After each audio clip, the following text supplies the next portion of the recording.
Kitchensmith. This is my very first YouTube video for the Kitchensmith, so we're just getting everything put into place. It may be a little bit of a learning curve for us, but I really wanted to get out here and do some cooking and show you what I like to do. The reason we decided to call this the Kitchensmith is basically because I rarely ever make the same recipe twice. When I do find something that we like and that works for my family, I do try to make note of it so that I can make it again, but I'm always tinkering. I love to tinker with recipes, make them different, make them healthier, make them more protein packed. Whatever I can do and whatever needs my family has at that moment in time, I am trying to meet them by adjusting things for them.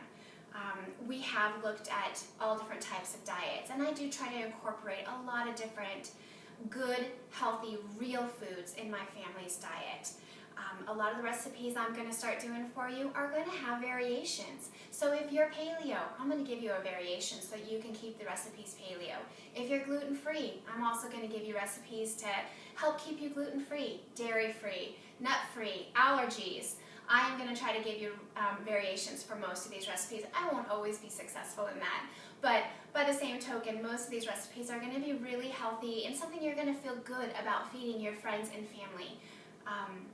A lot of them are going to be on-the-go things because everybody's on the go these days. Whether you are single and you are on the go going to work or going to work out, or whether you're married and it's you and your husband and you're working and doing all kinds of stuff and you just don't have the time all the time to sit down and make these crazy meals, or whether you're a family and you're on a budget and you're trying to keep yourself within a budget, these recipes are going to be sensitive to a lot of those different scenarios. So I'm super duper excited about sharing my passion with all of you, and I'm hoping to teach you a few things along the way. I'm passionate about learning, and I am constantly reading and trying to find new ways to increase my family's health.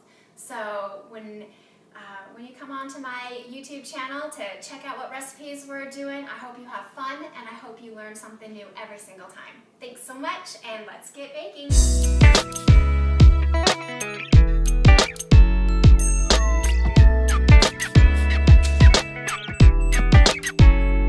Alright, so let's go over some of the ingredients we're going to use today to make these cookies up.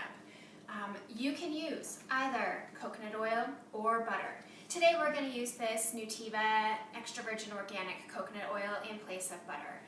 If you've got some great organic butter, please use it. But today I wanted to do something a little bit different.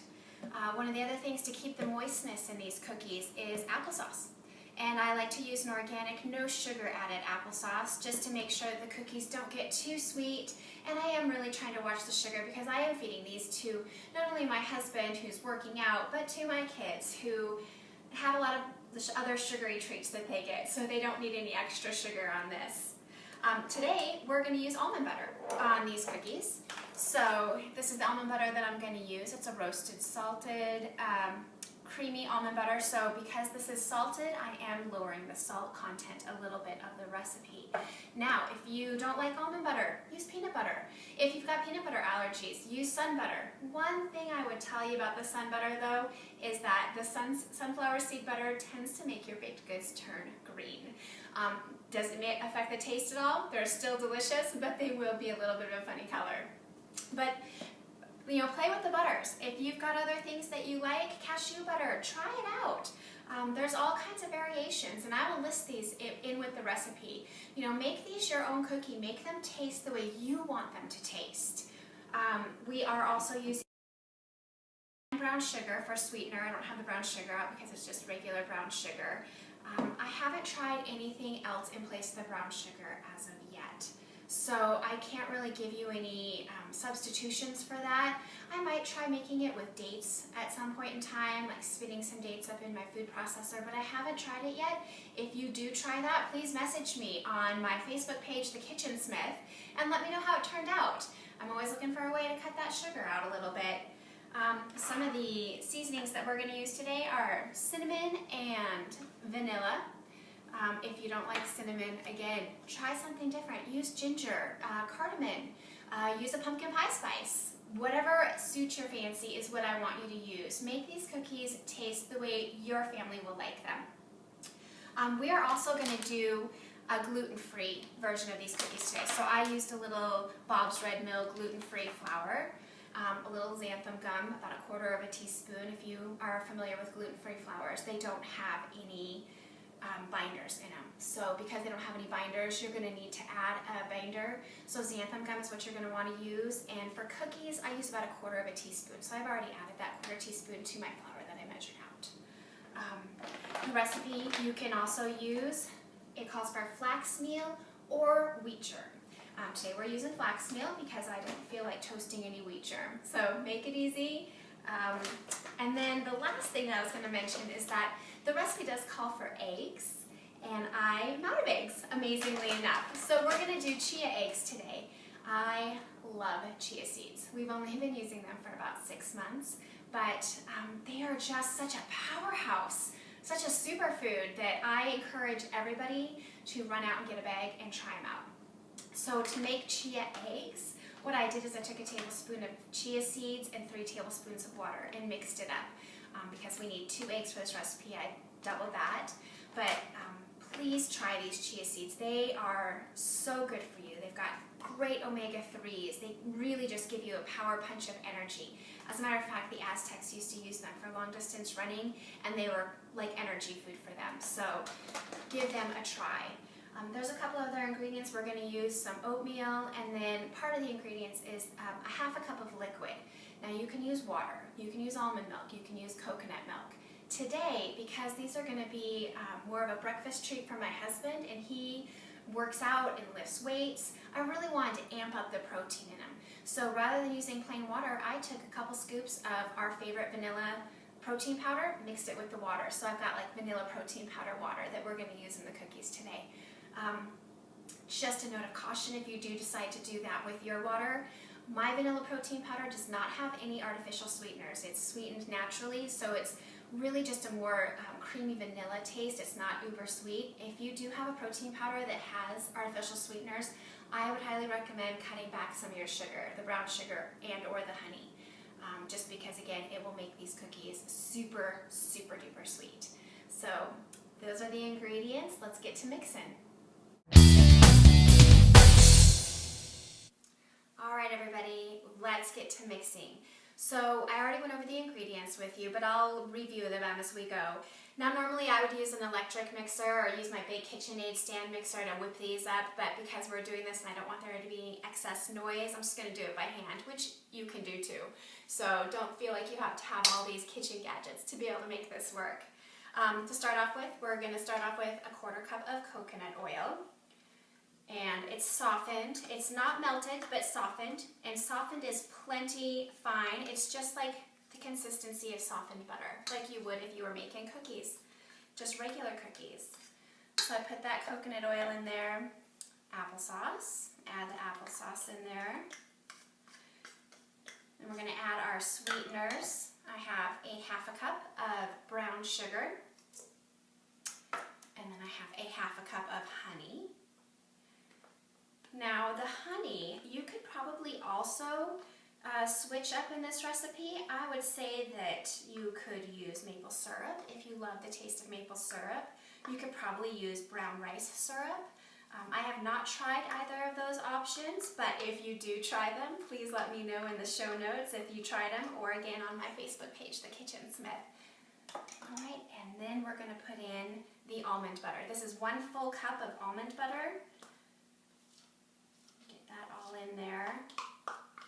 And this makes your gooey, messy cookie base that you would normally have just making your normal cookies. But these are going to be your super healthy cookies. So, alright. So let's get all that in there.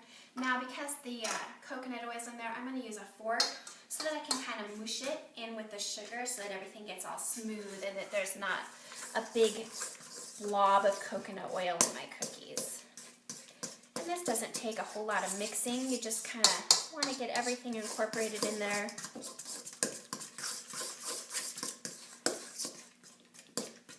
Like so. Looking good. Alright, now as I mentioned earlier, I am doing a protein milk. This is vanilla protein powder mixed with just water. So I'm going to add that in for the liquid. Get all that protein powder out of there because we really want to amp the protein up of these so that not only can these be a breakfast cookie, but maybe a snack cookie before your workout if you need a little pump you up before you hit the gym. And then here is our chia egg. I'm going to give you a look at that. When I let it sit, it takes about 10-15 minutes for the chia seeds to gel. So they gelled nicely in the water. You don't have to let them sit for that long. I just let them sit because it was easier for me to get everything prepped in advance. So go ahead and put your chia egg. Or if you're not using that, 2 eggs is what goes in at this point. Or if you're not a big yolk fan, I would say you could do 3 egg whites, and that would work just as well. All right, so I'll get that in there. Give that a little stir. Get those chia seeds mixed in really good. Don't want to have a big lump of chia in your cookie. Not that it doesn't taste good, because it does, but I have 2 little people that have a tendency to eat with their eyes rather than their mouths, and so because of that, I don't want to have any weird chia things in there because it'll be an immediate, I'm not eating that.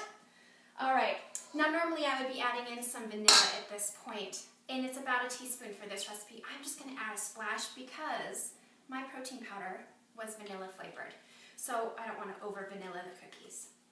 All right, so the next couple ingredients that we're going to add to these cookies, I have 2 cups of gluten-free oats, 2 cups of a gluten-free all-purpose flour mix, which I added a 1/4 teaspoon of xanthan gum to, and then a 1/2 cup of flax meal. You can replace the flax meal with wheat germ, oat germ, whatever you like. Today we're using flax. The flour, you can do whole wheat pastry flour, you can do whole wheat flour, buckwheat flour, whatever is going to appeal to you and your family and do the best for your diet. Now these are regular oats, they are not instant oats. I find when I use instant oats in baking, they get a little mushy, and I kind of like that chewy texture. Again, if you don't like the chewy texture and you'd rather have something that kind of melts more into the cookie, use instant oats. I mean, again, this is all up to you. Now I am kind of tempted to try quinoa flakes, so maybe that'll be another variation. I'll let you know if that works out, but the quinoa flakes I think would give it a little bit more protein and maybe a fun nutty flavor, but I haven't tried it yet, and so for this recipe today we're just going to use the regular oats. I also have 2 teaspoons of baking soda, a teaspoon of cinnamon, and this is just under a teaspoon of salt. Like I said, I used a salted nut butter, so I didn't want to put as much salt. This is regular sea salt, it is not kosher salt. So let's get all this into our bowl as well.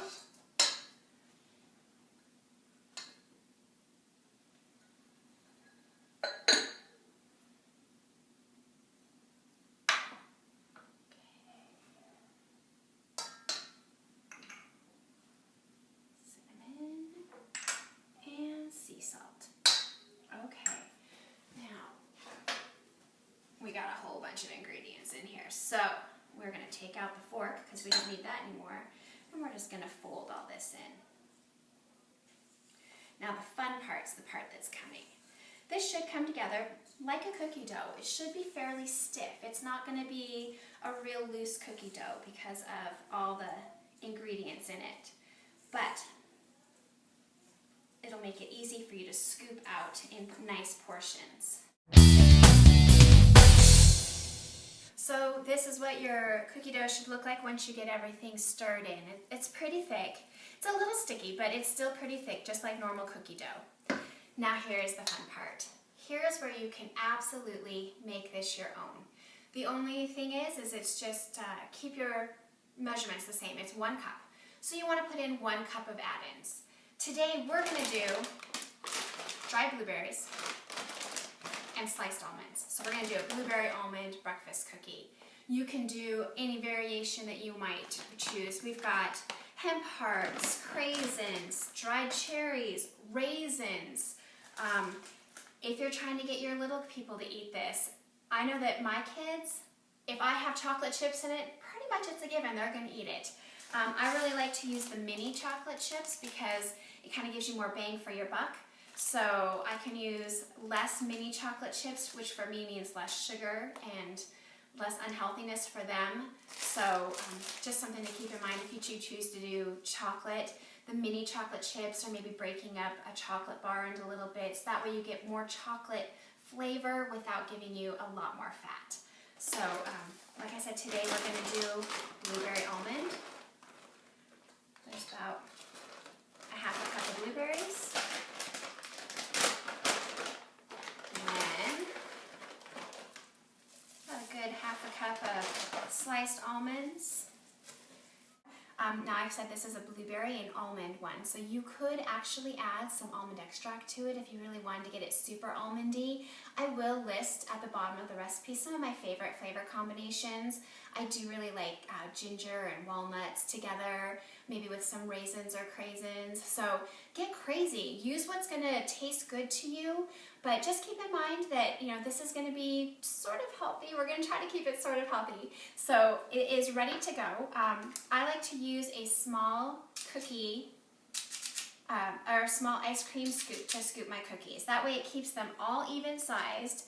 And with the even size, I kind of like that just because then when I do figure out the nutrition value of it, they should be all about the same nutrition. So I'm just going to scoop up these cookies. They don't spread a whole bunch, not like a normal cookie. So you can put a few more on a cookie platter that you normally would. And then these cookies bake at 350 degrees, and they do bake for a little bit longer than your normal cookie. Like your normal cookie normally bakes from between 9 and 11 minutes. These take about 16 to 18 minutes depending upon your oven. I usually do them between about 16, 17 minutes, and then I'll leave them on the pan to cool for a little bit before I move them to the racks. So that's all we're going to do there. We're going to stick them into a 350 degree oven, and then we'll have a look at our cookies.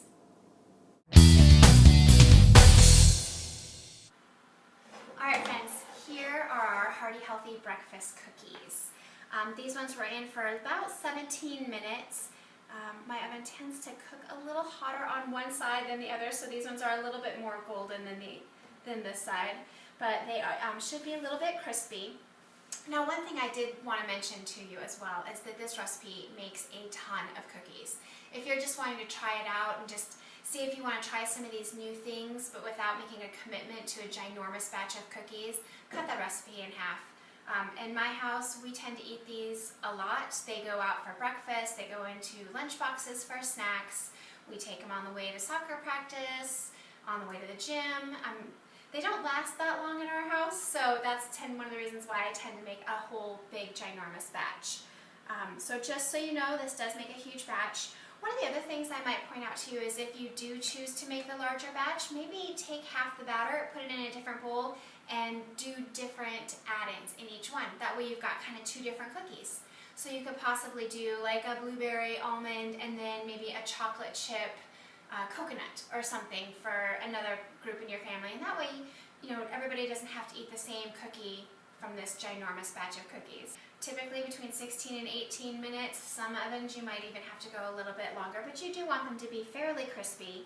You don't want them to be too squishy because it isn't like a normal cookie with all the extra fats. These are really healthy. They are made with peanut butter or almond butter or whatever, and the only fat source really is either your coconut oil or your butter. So they do cook a little bit differently. Give them a little try.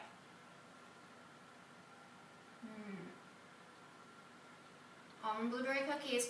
You can really get the chia seeds. It gives them a nice crunch, which is wonderful. Gives them a little different texture, but delicious. Please give them a try. If you guys have anything to tell me or any flavor combinations that you've tried that turned out wonderful, don't forget I do have a Facebook page. It's the Kitchensmith at Facebook. Please leave me a note. Thanks so much for watching.